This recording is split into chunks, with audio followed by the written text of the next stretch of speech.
क्या है आध्यात्म?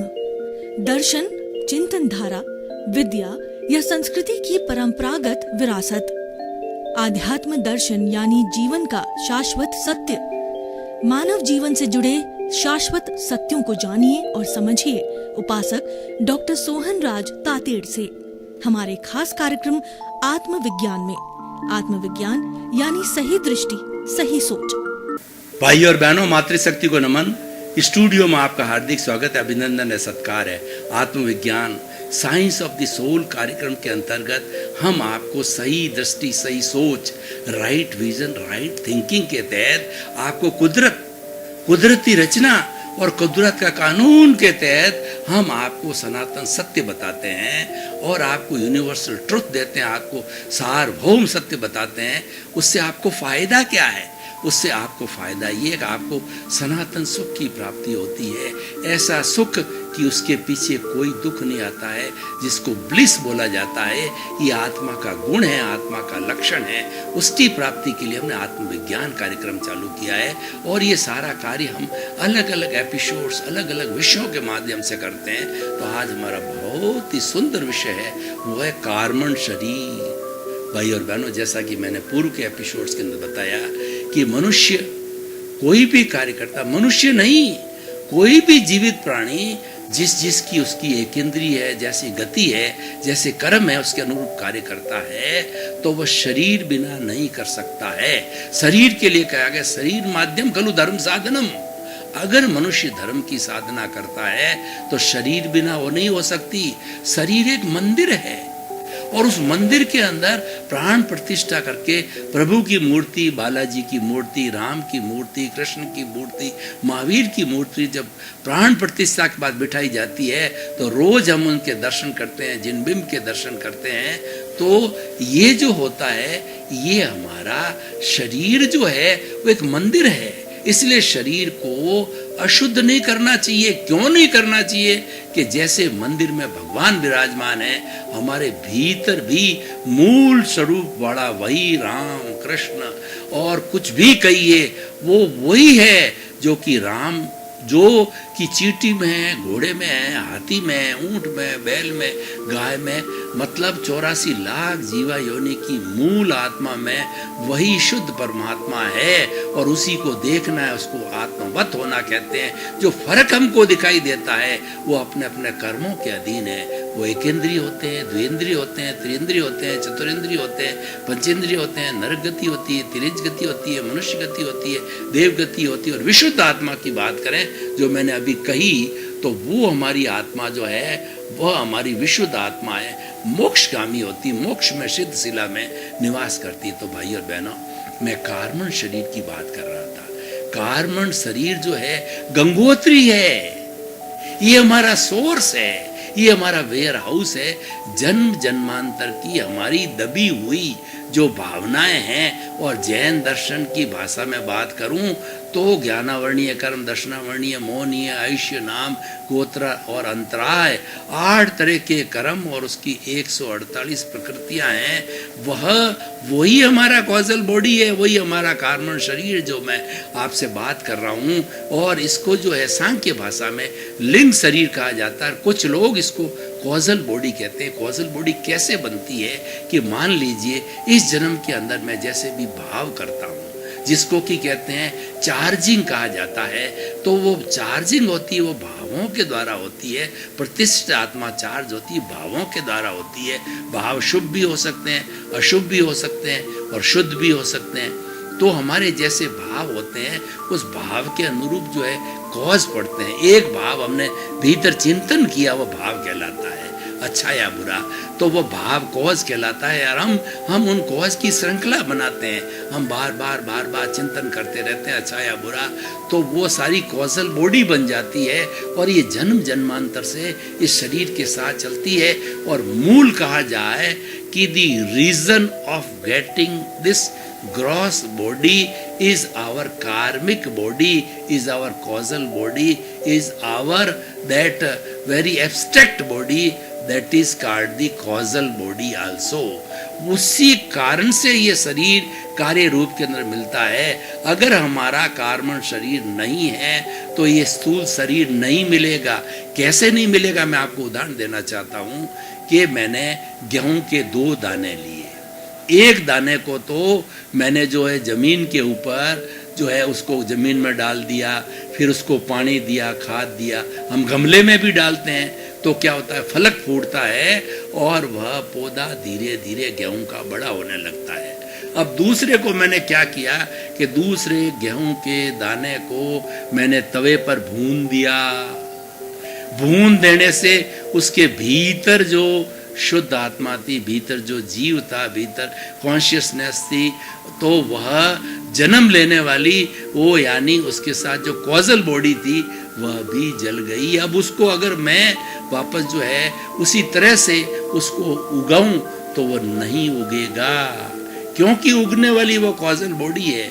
अगर हम संपूर्ण कर्मों को नष्ट करते देते हैं, संपूर्ण कॉजल बॉडी को समाप्त करके जीरो कर देते हैं, ये हमारा ये सारा भुगतान है और ये जड़ है, ये हमको करना ही पड़ेगा। ये हमारा व्यवहार जगत है। व्यवहार शुद्धि बिना निश्चय शुद्धि नहीं है। मुक्ति में जाने के लिए आपको ये व्यवहार शुद्धि करनी पड़ेगी, सब लेन देन करना पड़ेगा।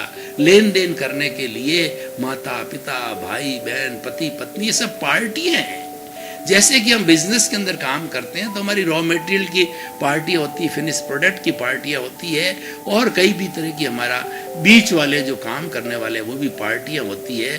तो कोई लेने वाला होता है, कोई देने वाला होता है, कोई डेबिट वाला होता है, कोई क्रेडिट वाला होता है, तो उसी ये सारा भुगतान होता है। ठीक उसी तरह से हमारा कर्मों का जो उदय भाव है, कर्मों का जो प्रारब्ध है, तो ये हमारी प्रकृति नेचर माँ है, वह उस जो है निमित्त को लाके खड़ा कर देगी। कैसे?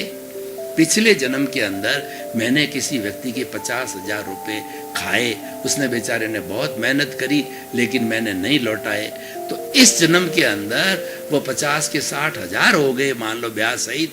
तो प्रकृति उस निमित्त को, प्रकृति की ड्यूटी है वह संजोग जुटाती है, तो वह उस व्यक्ति को वो पिछले जन्म के अंदर जिसको पैसे मेरे मांगता था उसको किसी रूप में, व्यापारी के रूप में, औरत के रूप के अंदर, किसी भी गाय भैंस किसी भी रूप में थी, वो लाके खड़ा कर देती और मुझे उसका भुगतान करना पड़ेगा। उदय भाव आ गया था तो वो मांगने वाला मेरे से 60,000 ले लेगा। तो फिर मैं कहता हूँ भाई मैंने तो तुम्हारे से लिए ही नहीं है, तुम मेरे पैसे लौटाओ। वो 60,000 रुपया बिजनेस में, व्यापार में जो ट्रांजैक्शन चलता है उसमें दबा लेता है। खूब कहते हैं भाई मैंने तुम्हारे कुछ कोई पैसा, तो मैंने तुम्हारे साथ कोई धोखा किया ही नहीं, तुम मेरा पैसा क्यों खा रहे हो? उसको पता नहीं पिछले जन्म के अंदर तुम उसका हड़प करके आए थे, इसीलिए वो आपका हड़प कर रहा है। दोनों कोई पता नहीं है, लेकिन ये अकरेंस हो जाती है, ये हो रहा है। ये हम करना नहीं चाहते हैं, न तो आप तो लेना चाहते हो, वो देना नहीं चाहता है, तो ये हो रहा है।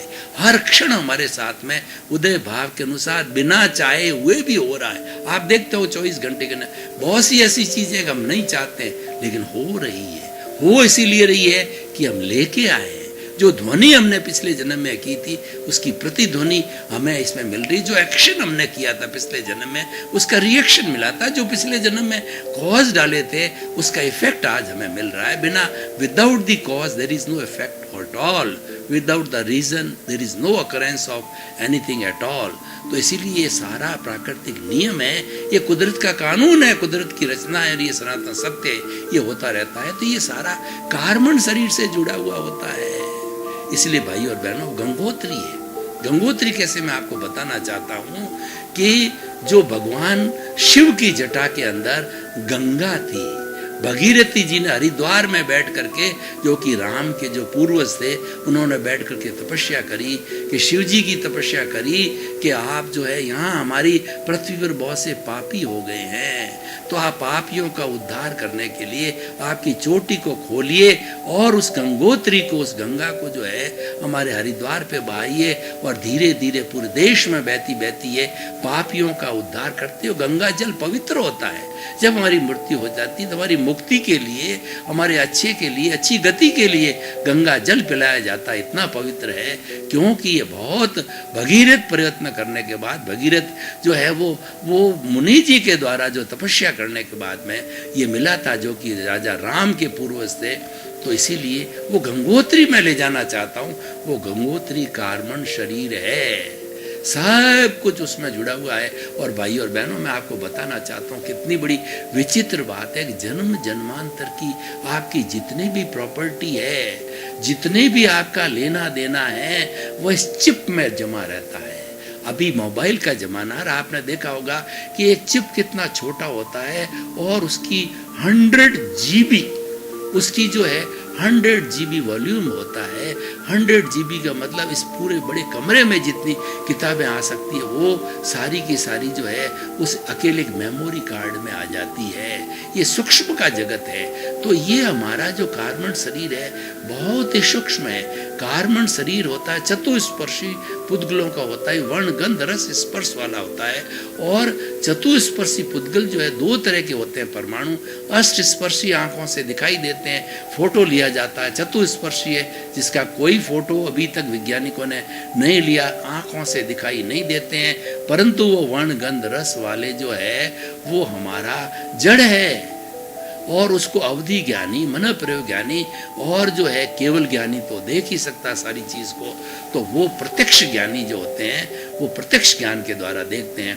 तो मैं बात कर रहा था उस कार्बन शरीर की, उस कॉजल बॉडी की, जो कि विज्ञान कहता है चतुस्पर्शी मास लेस पार्टिकल है। ये जन्म जन्मांतर की अगर सब ये इनकी मास होती, इनका कोई वजन होता, तो हमारा शरीर जो है वो हाथी से कम नहीं होता, डायनासोर से कम नहीं होता। इतना वजन है जन्म जन्मांतर का। पर ये मास लेस पार्टिकल चतुस्पर्शी होने के कारण आत्मा के साथ में चिपके रहते हैं और आत्मा के साथ में तेजस शरीर उनको धक्का देता है और कार्बन शरीर ये चला जाता है। अब देखिए ये कार्बन शरीर के कॉन्स्टेंट्स को हम थोड़ा देखें, इसके ऊपर किस तरीके से है कार्बन शरीर, मैं आपको उदाहरण के द्वारा बताना चाहता हूँ। ये बीच में जो उदाहरण दिए जाते हैं, ये जो दोहे बताए जाते हैं, ये प्रोवर्ब्स बताई जाती है, ये इडियम्स बताए जाते हैं, ये कहानियाँ बताई जाती है, उससे हमारा ध्यान एकाग्र होता है और गागर में सागर भरा जाता है और हमें चीज जल्दी हृदयंगम और आत्मसात उदाहरण से व्यक्ति बहुत जल्दी समझता है। तो देखिए कि बाबा जी की जो तुम्बी होती है, वो तुम्बी क्या होता है कि जो एक तरह का कद्दू होता है, उस कद्दू को भीतर का घर निकाल करके और तुम्बी का रूप दिया जाता है। अब ये तुम्बी जो है ये पानी में तैरने वाली होती है, हल्की होती है, क्योंकि भीतर का भार सब निकाल दिया जाता है, सूखा हुआ है। अब क्या करते हैं, इस तुम्बी के ऊपर हमने जो है लेप किया, चाहे मिट्टी का लेप हो, चाहे चंदन का लेप हो, या किसी मिक्सचर का लेप हो, लेप करके सुखाया। पहला लेप, दूसरा लेप, तीसरा लेप, चौथा लेप, 5वां लेप, छठा लेप, 7वां लेप और 8वां लेप। तो ये 8 लेप किए और सुखाया। अब ये 8 लेप वाली तुम्बी को जब पानी में डाला तो तुम्बी डूब गई। क्यों डूबी? क्योंकि हमारी ये आत्मा जो ग्रस्त आत्मा है, ये जीव आत्मा, इस तरह 8 तरह के पर्दे पड़े हुए हैं। ज्ञानावरणीय कर्म है, वो हमारी आत्मा की प्रॉपर्टी है। अनंत ज्ञान, केवल ज्ञान इसको रोकता है। कैसे रोकता है? इसको संज्ञा दी गई है ज्ञानावरण की, आंख पर पट्टी बांधने के समान। व्यक्ति की आंखें तो है, लेकिन गंधारी की तरह, जो महाभारत में गंधारी कौरवों के जो 100 कौरवों की जो है वो माँ है और धृतराष्ट्र की पत्नी है, उसने भी वो उसकी आंखें देखती है, लेकिन धृतराष्ट्र अंधा है, उसके साथ शादी हुई तो अंधे को समझने के लिए अंधा बनती है, उसने पट्टी बांध ली, तो आंख पर पट्टी बांधने के समान है, कुछ दिखाई नहीं देता है। तो ये हमारे ज्ञान पर पर्दा डाल देता है। स्मरण शक्ति कमजोर हो जाती है, कोई चीज याद नहीं रहती है और ज्ञान हमारा लुप्त सा दिखाई देता है। कैसे दिखाई देता है? कल हमारा सूर्य ग्रहण था, तो सूर्य ग्रहण से एकदम अंधेरा हो गया, सूर्य चमक रहा है और अंधेरा हो गया। अंधेरा इसलिए हो गया कि बादलों से वो आच्छादित हो गया, बादलों का उसके ऊपर ढक्कन आ गया, कवर आ गया, पर्दा आ गया। तो उस तरह से 8 पर्दे हमारे आत्मा की ओर पड़े हुए हैं। और जब वह सूर्य ग्रहण हटा तो अंधेरा छट गया। अंधेरा छट के सूर्य पूरा प्रकाश जो है वह पूरा 360 डिग्री का चमकता हुआ सूर्य जो 12 बजे का है वैसा दिखाई देने लग गया 3 बजे, क्योंकि वह ग्रहण मुक्त हो गया था। तो इसी तरह से ग्रहण लगे हुए हैं। 8 जो है हमारे 9 ग्रह होते हैं, उसी तरीके से 8 ग्रह है आत्माओं के, और आत्मा की घात करते हैं। तो ज्ञानावर्णीय कर्म, मैं कर्म शरीर का कॉन्स्टिट्यूएंस बता रहा हूँ, कर्म शरीर का कंपोजिशन बता रहा हूँ कि आखिर कर्म शरीर है क्या है। ये सारे होकर के इसके अंदर 148 प्रकृतियों में कैटेगराइज होते हैं। कैसे कैटेगराइज होते हैं मैं आपको बताना चाहता हूँ कि एक पंसारी दुकानदार है, वो सैकड़ों तरह की चीजें बेचता है, तो उसने पूरा एक खोखा बना रखा है, हर एक पे नाम लिखा हुआ है, अलग अलग जो है वो हल्दी, धनिया, मिर्च, मसाला, ये नाम लिख रहा है। उसके अंदर उस खाने में डाली जाती है। तो उसके 8 बड़े कर्म हैं। एक कर्म के जो है वो अलग अलग क्लासिफिकेशन, 148 खाने जो है वो पहला दूसरा 8 आइटम के 148 जो है खाने बन गए। जितना जितना उसका वर्गीकरण है उसमें मैं नहीं जाना चाहता हूँ, और मैं संक्षिप्त में बता देना चाहता हूँ। ज्ञानावर्णीय कर्म के ऊपर जो है उसके जो उत्तर प्रकृतियां 5 है, और उसकी 5 का मैं विवरण करूंगा तो सारा एपिसोड इसमें ही खत्म हो जाएगा। और दूसरा दर्शनावर्णीय कर्म है, वह जो है उस पर 9 तरह की उत्तर प्रकृतियां हैं। ज्ञानावर्णीय, दर्शनीय और वेदनीय की जो है हमारी 2 प्रकृतियां हैं। मोहनीय की 28 प्रकृतियां हैं। तो वेदनीय आयुष्य की 4 प्रकृतियां हैं, और नाम कर्म के 103 खाने हैं। गति, जाति, इंद्रियां, वर्ण, गंध, रस, स्पर्श, और बड़ा से बड़ा हमारा पुण्य का जो कर्म होता है तो वो हमारा तीर्थंकर गोत्र का बंध होता है। शुभ कर्म और अशुभ नाम कर्म उसके अंदर आता है। और गोत्र कर्म होता है सोशल स्टेटस, शुभ और अशुभ 2 तरह के खाने होते हैं। तो इस तरीके से क्लासिफिकेशन मैंने बताया। ये हमारा कार्बन शरीर है, ये उदय होता है, और व्यक्ति जब कोई भी एक्टिविटी करता है तो प्राय 7 कर्मों का बंधन एक साथ करता है। मुख्य रूप से डोमिनेशन, तो जो एक्टिविटी है वो डोमिनेट होती है, लेकिन थोड़ा थोड़ा हिस्सा है और भी 7 कर्मों का होता है। आयुष्य कर्म होता है, जीवन के अंदर एक बार बंधन होता है। इसमें भी 2 तरह की जो अवधारणाएं हैं, हमारी जैन धर्म की थ्योरी बताती है कि जीवन में आयुष्य एक बार स्पष्ट बंद हो जाता है, और वह हर एक उसका पूरा एक फॉर्मूला है आयुष्य का कि आपकी मान लीजिए कि 90 वर्ष की आयु है तो 2/3 का मतलब 60 ईयर्स के अंदर आयुष्य का बंधन नहीं, वो 60 के कंप्लीशन के अंतर मुहूर्त में आयुष्य बंधन का अवसर आता है। इस तरीके से फिर टुकड़े करिए तो लगभग ये 8 बार के टुकड़े होते हैं। उसमें कभी भी आयुष्य का बंद हो जाता है, और एक बार बंद हो गया फिर बदलाव नहीं होता। और दूसरी अक्रम विज्ञान है, वो एक नई बात बताता है कि सिद्धांत तो वही है, 2/3 का है, लेकिन 2/3 के अंदर फोटो पड़ता है आयुष्य कर्म का।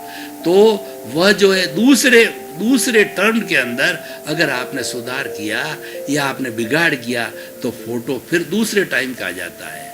सुधार बिगाड़ उसमें जो है करेक्शन होता रहता है। तीसरे टाइम का फोटो पड़ता है, चौथे टाइम का पड़ता है, हर जो है 2/3 के टुकड़े होते। तो इस तरीके से उसका पूरा एनालिसिस है, और पूरा उसमें करेक्शन, अच्छा या बुरा करेक्ट होकर के अंत मति सो गति, लास्ट समय के अंदर वो होता तो पूरा जो है 2/3 डिवीजन का निष्कर्ष है, लेकिन वो बात तो दोनों की एक सी बात है। तो वो फोटो का करेक्शन वाली बात ये कहते हैं। तो अंत समय के अंदर करेक्टेड होकर के जो लास्ट फाइनल होता है, अंत मति सो गति। तो जैसी उसकी बुद्धि हो जाती है, सारे करेक्शन हर बार के लगभग 8 बार होते हैं करेक्शन ये होकर के, और फिर जो है वो अंत मति सो गति हो जाती। तो भाई और बहनों, इस तरीके से हर एक कर्म का अपना अपना जो है वह बंधन का कारण है, और उसके छूटने का कारण है, और जो उससे मुक्ति होने का कारण है। तो ये तो बहुत लंबा विषय है कर्म का, एक अपने आप में बहुत जो कई घंटे लगा करके इसको स्पष्ट करने वाला, क्योंकि कर्म थ्योरी जो है वह सेंट्रल पॉइंट है। जैन धर्म का सेंट्रल पॉइंट कर्म थ्योरी है, और जैसा करोगे वैसा भरोगे, as you will show so will you reap, जैसी करनी वैसी भरनी पे आधारित है। ये जनरल बात जो है, हर धर्म दर्शन जो आत्मा में विश्वास करता है वो कर्म में विश्वास करता है। नाम कुछ भी हो सकता है, कोई कर्मरज कहता है, कोई अद्वैत कहता है, वो कोई अदृष्ट कहता है, कोई पुण्य पाप कहता है, कोई देव कहता है, अपने अपने नाम है। लेकिन कुछ भी हो, वो हर एक ये मानता है कि ये अज्ञान है, जो कि आत्मा के साथ चिपका हुआ है, ये राग द्वेष है। अज्ञान और ज्ञान की बात में हर धर्म 365 तरह के छोटे मोटे धर्म दर्शन आज विश्व के अंदर है, वह आत्मा में विश्वास करने वाले अज्ञान रूपी इस कवर को हटाने के बाद के अंदर प्योर मिलता है, वो ज्ञान है। और आत्मा ही ज्ञान है, ज्ञान ही आत्मा है। ये संक्षेप में सभी एक कॉमन पॉइंट पे आते हैं, स्वीकार करते हैं। ये सब जुड़ी हुई है कॉजल बॉडी से, ये सब जुड़ा हुआ कर्म शरीर से, जो आज हमारा विषय है। तो हमारा मूल उद्देश्य क्या है? इस कार्बन शरीर जो अनादि अनंत काल से आत्मा के साथ में फेविकॉल की तरह जुड़ा हुआ है, इसको अलग करना, रासायनिक क्रिया करना। रासायनिक क्रिया कैसे होती मैं आपको बताता हूँ कि कभी आप कोलार गोल्ड फैक्ट्री में, उदाहरण है, कोलार गोल्ड फैक्ट्री जो कर्नाटक में गए हों और आपने वहाँ सोने की खान है, वहाँ पे गोल्ड ओर है, गोल्ड ओर निकाला जाता है, तो छोटे छोटे कण के साथ मिट्टी भी होती है और वह प्योर सोना नहीं होता है, वह अशुद्ध सोना होता है। फिर रासायनिक क्रिया की जाती, मिट्टी को अलग किया जाता है, फिर उसको गलाया जाता है, प्योर सोने को गला करके उसके अंदर जो भी अशुद्धि होती है, चाहे तांबे की हो चाहे टिन की हो, वो निकाल करके और 24 कैरेट का बिस्किट जो बनाया जाता है वो प्योर सोना होता है। तो ये प्योर सोना मतलब हमारी प्योर सोल। कौन सी सोल? जो ज्ञाता दृष्टा है, जो अनंत ज्ञान वाला है, अनंत दर्शन वाला है, अनंत शक्ति वाला, अनंत सुख का धाम है और वह मोक्ष में निवास करता है। वह प्योर फॉर्म कब आती है? कि इस कार्बन शरीर का अंत करते हैं, इस कॉजल बॉडी को समाप्त करते हैं, इसको जीरो करते हैं। अगर 1% भी बाकी है तो आपको फिर जन्म होना पड़ेगा, क्योंकि वो हिसाब है। देखिए, कोई व्यक्ति किसी डेबिट क्रेडिट की, ये कर्म का सिद्धांत डेबिट क्रेडिट पे होता है कि कर्म उदय में आता है, उदय में आकर के छूट जाता है, फिर नया कर्म बनता है। ये कर्म कर्म को बांधता है।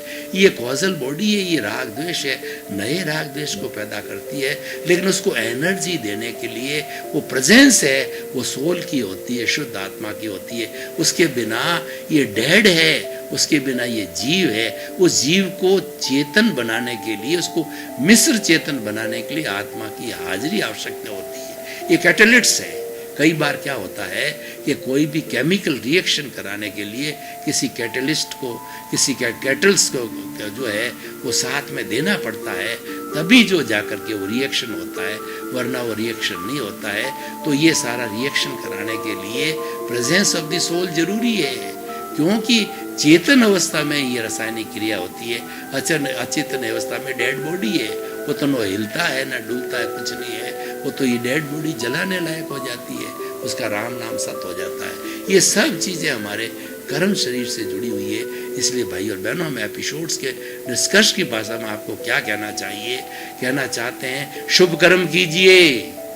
3 चीज़ें हैं, एक तो अशुभ, दूसरा शुभ और तीसरा शुद्ध। भाई और बहनों, आपका बहुत बहुत धन्यवाद। आप हमारा आत्मविज्ञान कार्यक्रम बराबर देख रहे हो। आप आत्मविज्ञान कार्यक्रम की आत्मा हो, आप इसको देखते रहिए। आपके जीवन निर्माण की सब बातें बताई जाती है, जीवन निर्माण के टिप्स दिए जाते हैं, जीवन निर्माण के सूत्र दिए जाते हैं, ताकि आप अच्छे इंसान बन सको। सुधरे व्यक्ति समाज व्यक्ति से राष्ट्र स्वयं सुधरेगा। ये हमारा आत्मविज्ञान का उद्देश्य है। इसी क्रम में आपका जीवन आनंदमय हो, मंगलमय हो और खूब आप धर्म आराधना करते हुए आप सिद्ध बुद्ध मुक्त बने। आपके प्रति मंगल। क्या है आध्यात्म? दर्शन, चिंतन धारा, विद्या या संस्कृति की परंपरागत विरासत। आध्यात्म दर्शन यानी जीवन का शाश्वत सत्य। मानव जीवन से जुड़े शाश्वत सत्यों को जानिए और समझिए उपासक डॉक्टर सोहन राज तातेड़ से हमारे खास कार्यक्रम आत्मविज्ञान में। आत्मविज्ञान यानी सही दृष्टि, सही सोच।